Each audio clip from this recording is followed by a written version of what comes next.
और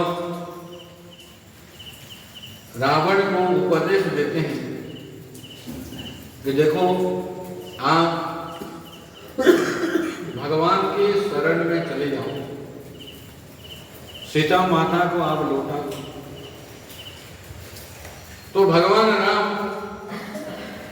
आपके प्रति कृपा करेंगे, वो कृपालु है। और उनसे यदि विमुख आप होंगे, विरोध करेंगे, तो आपका कल्याण नहीं होने वाला है। तो रावण को लगा कि भाई कहां से बंदर आ रहा है और मेरा गुरु बन रहा है, मुझे कहता है कि राम के शरण में जाओ। अरे मैं त्रिपुर विजयी हूं, सारे देवता लोग मेरे सामने खड़े होकर के थर थर कांपते रहते हैं। ये राम कौन होता है? सामान्य वनवासी व्यक्ति, जंगल जंगल घूमने वाला है, और ये बंदर मेरा गुरु बन रहा है। जबकि बंदर जो है ना, वो स्वयं भगवान शिव का अंश है। तो शिव जी को तो गुरु मानता ही था।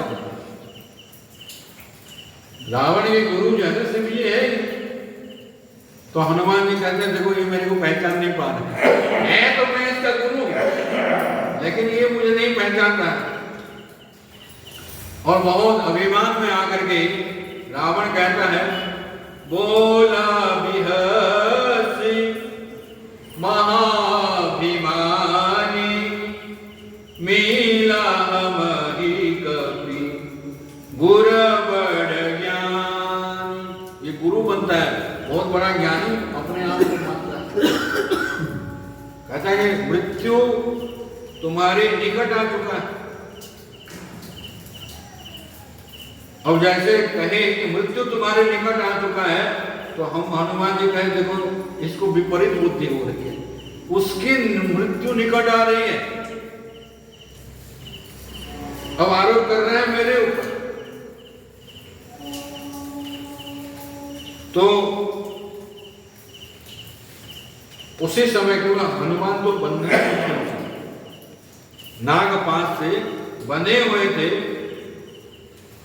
तो जैसे प्रत्युत्तर देने लगे रावण के प्रति, तो सारे असुर जो है एक साथ मारने के लिए हनुमान के ऊपर टूट पड़े।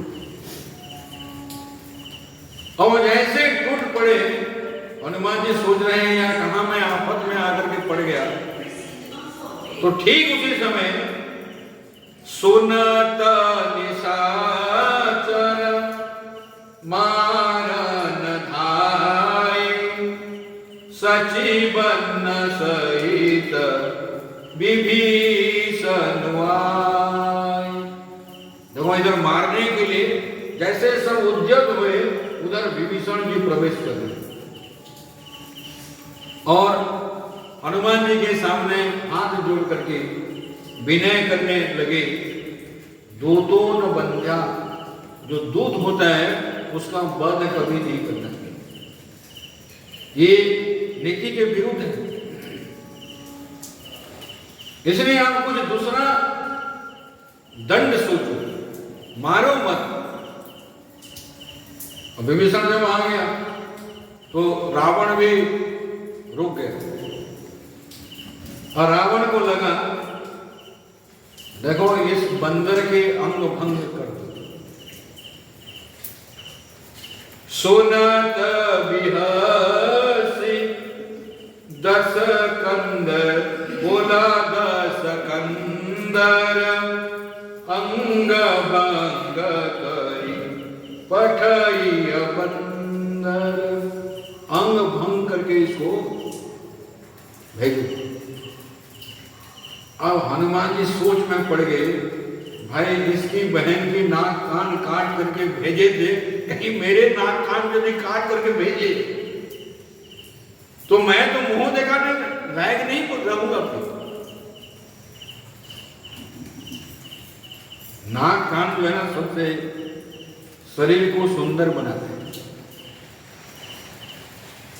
और वो यदि कट गया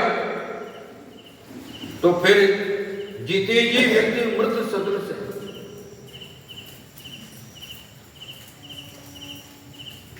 तो उस समय हनुमान जी ये मन में सोच रहे हैं और सोचते सोचते तुरंत रावण के मन में विचार एक उदय हुआ। कपि के ममता पूछ पर सबही कहूँ समुझाई, तेल बोरी पट बंधि पुनि पावक देहु लगाई। जो बंदर होते हैं ना, इनकी पूंछ में ज्यादा ममता होती है, तो इसलिए इसके पूंछ में कपड़ा लपेट करके तेल लगाओ, आग लगाओ, तो ये पूंछ कटा बंदर बन जाएगा। बिना पूंछ पर तो अंग भंग तो हो ही गया। अब हनुमान जी सोचने लगे, उधर त्रिजटा बोल रही थी कि भाई लंका को जलाओ, और मैं तो कुछ साथ में लेकर के नहीं आया था, ना तेल घी लेकर के आया हूं, ना माचिस लेकर के आया हूं, ना वस्त्र लेकर के आया हूं। वो सारी व्यवस्था जो है ना रावण बनाने जा रहा है, उसका स्वप्न जो है ना सत्य होने जा रहा है। और जैसे ही रावण का आदेश मिला, उनके जितने भी सेवक थे वो बांधने लगे,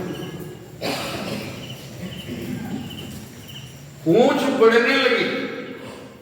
हर समय 2 अंगुल जो है ना पूंछ आगे बढ़ जाती, तो कहते अरे थोड़ा छोटा पड़ गया और लाओ, फिर बांधे, तो फिर घरों में कपड़ा ही देना, दुकानों में कपड़ा ही देना, तेल ही देना, सब ला करके डाल रहे, बांध रहे, तेल भी डाल रहे, लेकिन पूंछ बढ़ती ही जा रही। देखो, पूंछ का अभिप्राय होता है प्रतिष्ठा। पूंछ शब्द का अर्थ है प्रतिष्ठा। आप यदि राम कार्य करेंगे, भगवत कार्य करेंगे, तो आपकी प्रतिष्ठा समाज में बढ़ जाती है, फैलेगी। अब पूंछ बढ़ रही है, लेकिन जो स्वयं का कार्य करेगा स्वार्थी बन जाता है, अपने बारे में ही सोचता है। अब हनुमान जी अपने लिए नहीं आए थे, राम जी के कार्य साधने के लिए आए थे। हनुमान जी की पूंछ बढ़ रही। दूसरी बात, आप लोग सुने होंगे, यहां रामचरितमानस में आता है कि भगवान जब लीला करने के लिए मन में ठान लिए, तो सीता मैया को कहे कि आप पावक में प्रवेश करो, अग्नि में प्रवेश कर जाओ, और एक छाया के रूप में मेरे साथ। अच्छा, थोड़ा विचार करके देखो, सचमुच में जो सीता है, सीता को रावण स्पर्श भी नहीं कर सकता,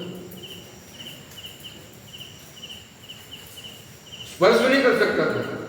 अभी जिस सीता को उठा करके लाया, वो तो छाया सीता थी।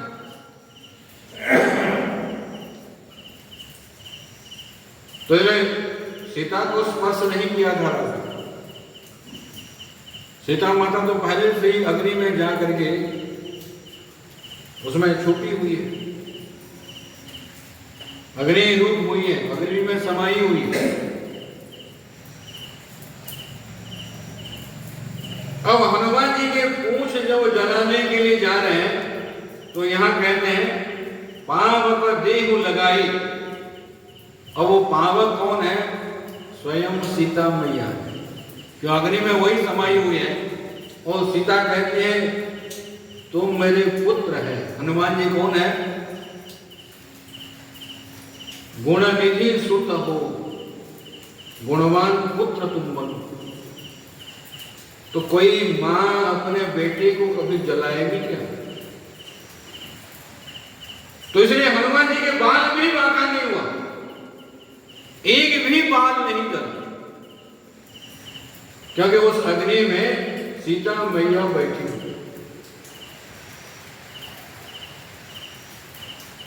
तो इसीलिए कहते हैं जब वहां जलाए, जलाते समय हनुमान जी अपने शरीर को विराट बनाते हैं।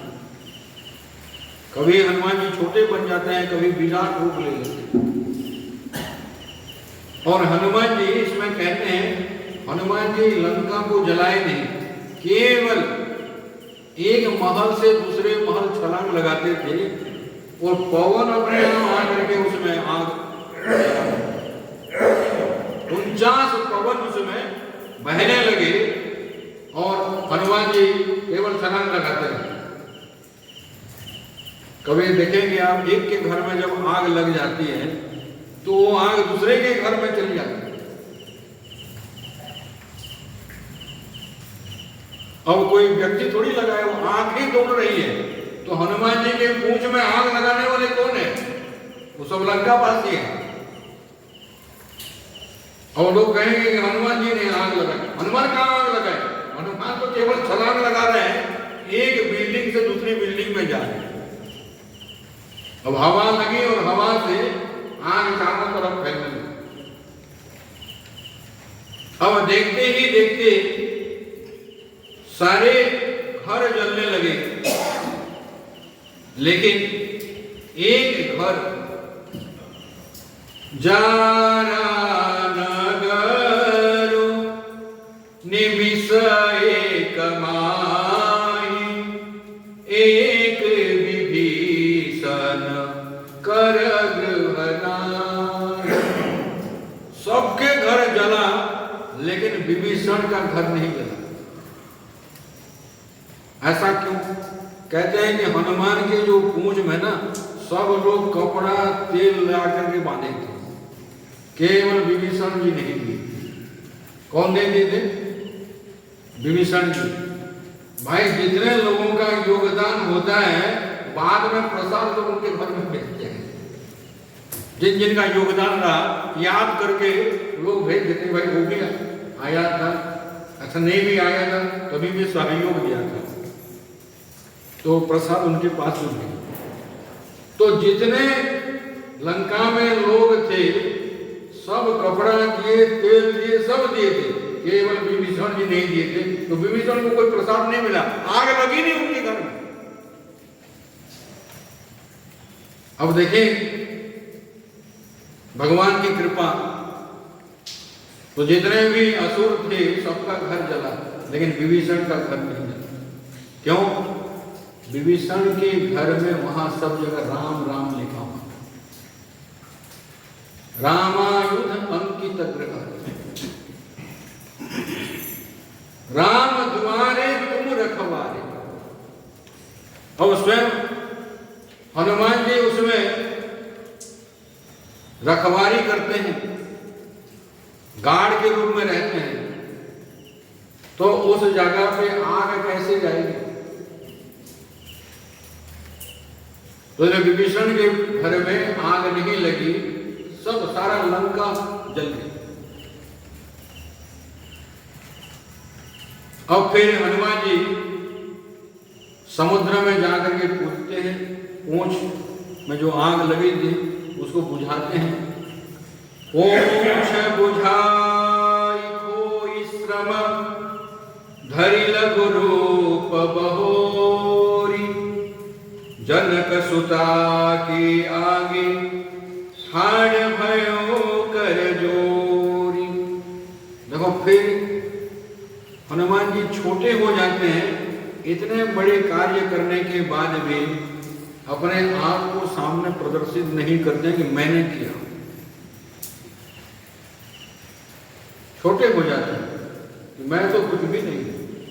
और दूसरी बात, मैं करने वाला है नहीं, मेरे पीछे कोई और है करने वाला। कभी कभी आप देखेंगे गांव वगैरह में ताश खेलते हैं, ताश तो 4 व्यक्ति खेल रहे हैं, लेकिन 10 व्यक्ति पीछे घेर करके रहते हैं। और जो खेल रहा है वो तो खेल नहीं रहा है, पीछे जो खड़ा है वो निकाल करके डालता है, ये डाल वो डाल। अब खेल कौन रहा है? पीछे जो खड़ा है वो तो केवल देख रहा है, सोच रहा है कि क्या डालूं, तब तक वो डाल चुका है, ये डाल। हनुमान जी तो केवल खड़े हैं, पीछे से भगवान खेल रहे हैं। तो इसलिए हनुमान जी कहते हैं इसमें तो मेरी कोई करामत है ही नहीं, कोई विशेषता इसमें है ही नहीं। करने कराने वाले तो परमात्मा है, जो पीछे। अभी हम लोगों के भी पीछे भगवान ही सब कर रहे हैं, लेकिन हम लोग इतना नहीं समझ पाते हैं। अब हमको लगता है मैं किया।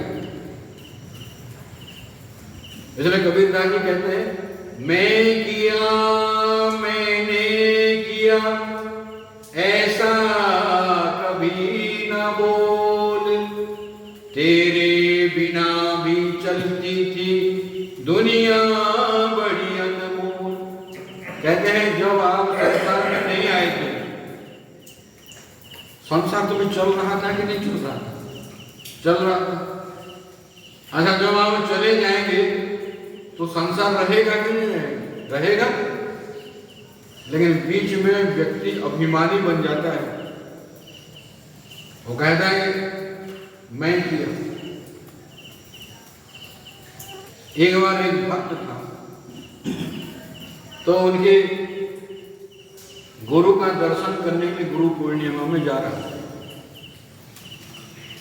घर में उनकी पत्नी बच्चे हैं, तो कहता है कि भाई थोड़ा 1000-2000 रुपया रखो और 4-5 दिन के बाद मैं गुरु पूजा करके लौट करके आता हूँ।